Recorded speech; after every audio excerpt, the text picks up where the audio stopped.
In a dense South African forest, forestry officers Gabby and Winston patrol a river in a small boat.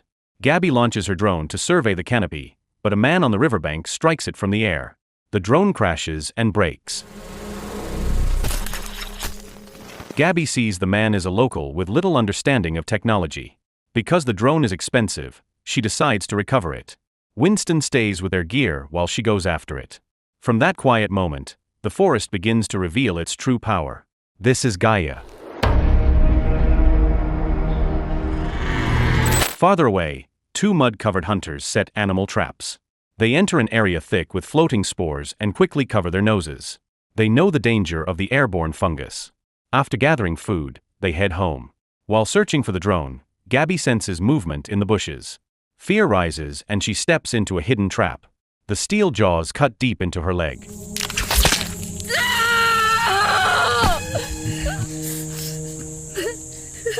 She calls Winston on the radio, but he has wandered off and left his own set behind. No help comes. Gabby forces the trap open and drags herself free, pain shooting through her leg. Night falls. She stumbles to a small hut and waits for daylight. Winston moves deeper into the forest looking for her. He begins to feel eyes on him. A sudden rustle makes him freeze. A creature lunges from the shadows. He hides behind a tree, but a twisting root slides into his ear. Fungal growth spreads across his body within moments.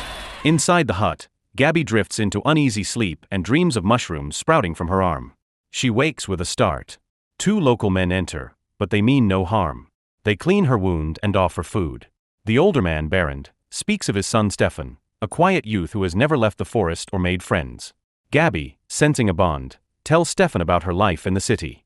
The next morning, Berend treated Gabby's wounds with traditional medicine to speed healing. Stefan watched with quiet interest. He had never met a woman before. When Gabby woke, she recalled another strange dream of mushrooms growing inside her body.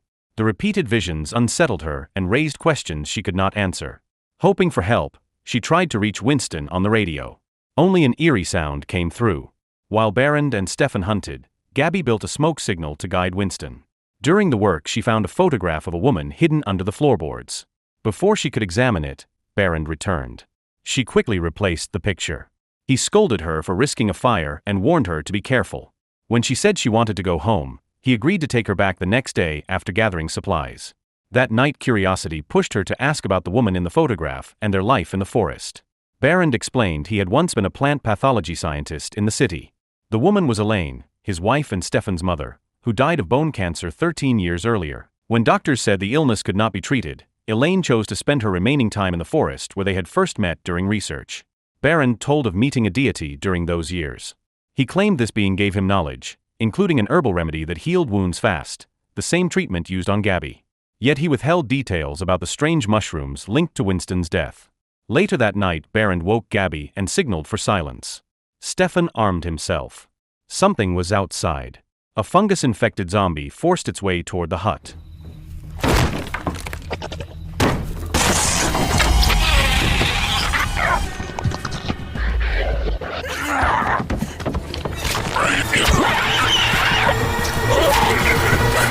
Blood splashed onto Gabby during the struggle. Berend ordered her to wash it away before the fungus could enter her body. He then revealed the source of the horror. The fungal outbreak came from prehistoric spores buried deep in the forest long before humans existed. Inhaling the spores allowed the fungus to grow inside a person, feed on the body, and seize the mind, turning the host into a carrier that spread the infection further. The next day, while Berend hunted, Gabby showed Stefan photos on her phone. Images of the outside world stirred his curiosity and made him eager to learn more. When Berend returned and saw the phone, he grabbed it and smashed it on the ground. He scolded Stefan and sent him out, making it clear he did not want his son exposed to modern technology. To remove what he viewed as a dangerous influence, Berend went to a hollow tree he treated as sacred and linked to the prehistoric fungus he worshipped. After a short prayer, he took a small mushroom from the hollow and gave it to Stefan, believing it would erase the memory of the phone. Back at the hut, Berend told Gabby to prepare for their trip to the city.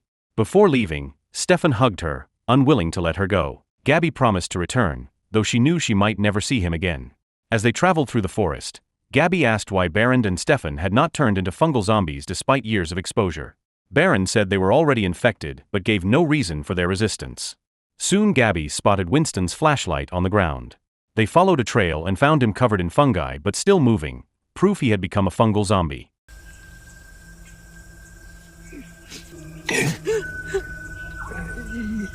Gabby wanted to bring him back to the city to seek treatment. Berend refused, warning that this would spread the infection to others. He insisted the only solution was to end Winston's life before the fungus gained full control. Before they could decide, the sound of approaching zombies grew louder. They abandoned their plan to reach the city and hurried back to the hut to avoid being surrounded. That night Gabby saw small mushrooms sprouting on her skin. The growth confirmed she was infected. Fear rose as she asked Berend for help. He gave no answer and left the hut without a word. With Berend gone, Gabby turned to Stefan. He knew of no cure. His father had kept all knowledge to himself. Still, Stefan promised to help and revealed how much he cared for her. Gabby told him the feeling was love and described the outside world, hoping to convince him to leave the forest. As she spoke, she sensed her own feelings for him growing stronger. Stefan said leaving was impossible. Berend had warned him since childhood that life beyond the trees was full of danger and cruelty. Later, Gabby drifted into another strange dream. Something deep in the forest seemed to call to her. She woke to find the mushrooms spreading across her body, a sign she might soon share Winston's fate. Berend ordered Stefan to eat a sacred mushroom, claiming it would protect him. Stefan refused in secret and gave the mushroom to Gabby instead, hoping it might slow the infection. When morning came, Berend prepared to escort Gabby to the city. She surprised him by asking to stay. She admitted she had grown close to Stefan and wanted more time in the forest. Berend agreed, leaving her largely to her own choices. From then on Gabby spent her days with Stefan, learning to handle a bow and arrow while Berend kept his distance. One day Stefan led Gabby to his mother's grave. To her shock, she discovered the body was not dead. His mother had become a zombie, her form slowly fusing with the surrounding trees. Suspicious of Berend, Gabby persuaded Stefan to help her retrieve the memory card from Winston's hidden camera.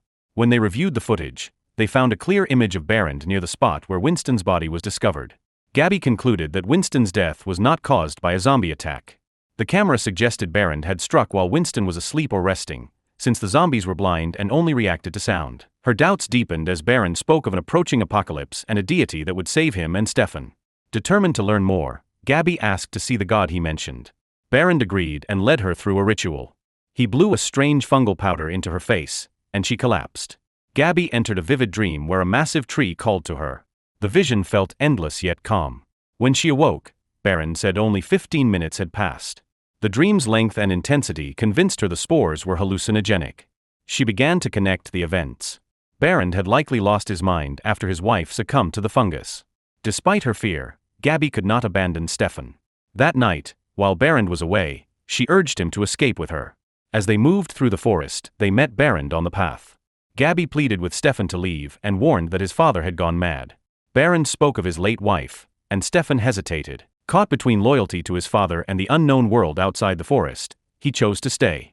Heartbroken, Gabby walked away alone. Doubt soon returned. If she left now, Stefan might never break free from his father's control. Resolute, she turned back, determined to stop Berend and take Stefan away from the forest. The next day, while Berend and Stefan were deep in the forest, Gabby slipped back to the house to collect Stefan's bow and arrows. She set out to find them but soon spotted a fungal zombie moving between the trees. At the same time, Berend led Stefan to an ancient tree where he often prayed. His real purpose was darker. He intended to sacrifice his son to the prehistoric fungus he worshipped, believing the offering would secure salvation from the spreading plague. As Berend raised his weapon, Gabby arrived and aimed an arrow. Her shot missed. Berend turned on her with his axe.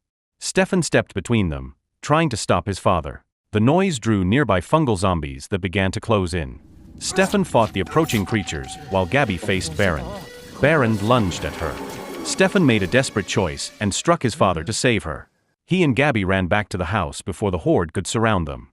Inside, they cleaned their wounds, fearing infection. For a brief time Gabby believed Stefan was free from his father's control and that they might live in peace. Her hope faded as the infection advanced. Fungal growth spread across her body. Neither she nor Stefan knew how Berend had once found the medicinal mushrooms that slowed the plague. Days passed and Gabby lost her humanity, her body twisting into something monstrous. Stefan, unable to watch her suffer, ended her life and prepared to leave the forest. Berend also fell to the fungus. His wounds quickened the spread, and the mushrooms he consumed failed to slow the change. Stefan finally reached a distant city, seeking a new life among ordinary people. He showed no symptoms, but his presence carried the hidden infection. Anyone who touched him risked spreading the fungus. The story ends with Stefan walking into the city, unaware that he now carries the infection to the wider world. So the moral of the story is, if you hang out in a spooky fungus forest, never trust a dad who thinks mushrooms talk to him, and always carry extra bug spray.